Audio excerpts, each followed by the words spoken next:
जय Hind friends, मी आपणासमोर जवळजवळ खूप दिवसातून समोर आलेला आहे। आपल्याला आतुरता आहे एका निकालाची। तो निकाल आहे तलाठी भरतीचा। तलाठी भरतीचं झालं काय, परीक्षा तर होऊन गेली आणि निकालाची वाट पाहत बाहेर राहिलो आपण। बऱ्याचशा मधल्या गोष्टी झाल्या, नॉर्मलायझेशन, त्याच्या अगोदर तो उत्तर सूची, उत्तर की वगैरे, आन्सर की, हे बऱ्याचशा गोष्टीपर्यंत आपण आलो। परंतु आता निकाल कधी, ह्या निकालाची प्रतीक्षा प्रत्येक जण करतोय।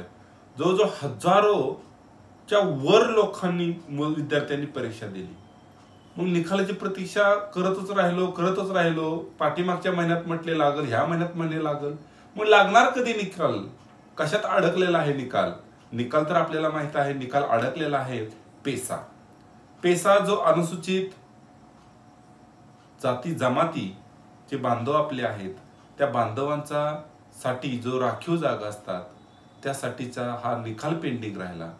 त्यानंतर अजून एक जे अनाथ आणि दिव्यांग आरक्षण संदर्भातला तोही निकाल पेंडिंग राहिला, कोर्टामध्ये गेलेला आहे।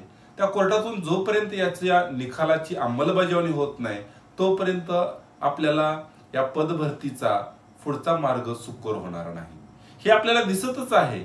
मग तरीही आपल्याला निकाल कधीपर्यंत अपेक्षित आहे? सर्वोच्च न्यायालयाचा निकालाबद्दल बोलतोय मी।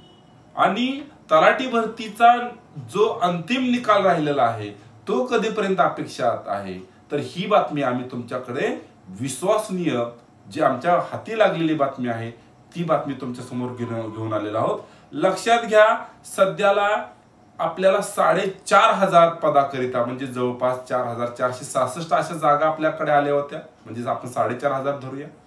त्या जागाकरिता ही भरती आहे आणि ह्या भरतीचा उपयोग, ह्या भरतीमुळे लोड कमी होणार आहे, तो म्हणजे भूमी अभिलेख, महसूल विभाग, सामान्य प्रशासन, या तिन्ही विभागातील लोक, या तिन्ही विभागातील सर्व अधिकारी वर्ग सध्याला या निकालासाठी झटतच आहे। हा निकाल लागावा की जेणेकरून या विभागातला ताण कमी होईल, मनुष्यबळ वाढेल।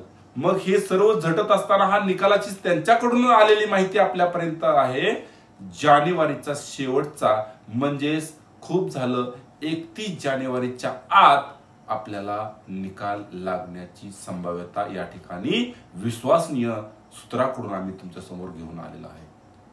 विद्यार्थी मित्रांनो, कुणीही निराश होऊ नका। 31 डिसेंबर झालेला आहे आज, म्हणजे 31 जानेवारी यायला एकच महिना, म्हणजे हा मधला कालावधी 30 दिवसाचा। आजपर्यंत एवढ्या दिवस आपण प्रतीक्षा केलेली आहे। आपण अजून काही कालावधीची प्रतीक्षा करूया आणि आपल्या हातात आपला अपेक्षित असा निकाल लागेल।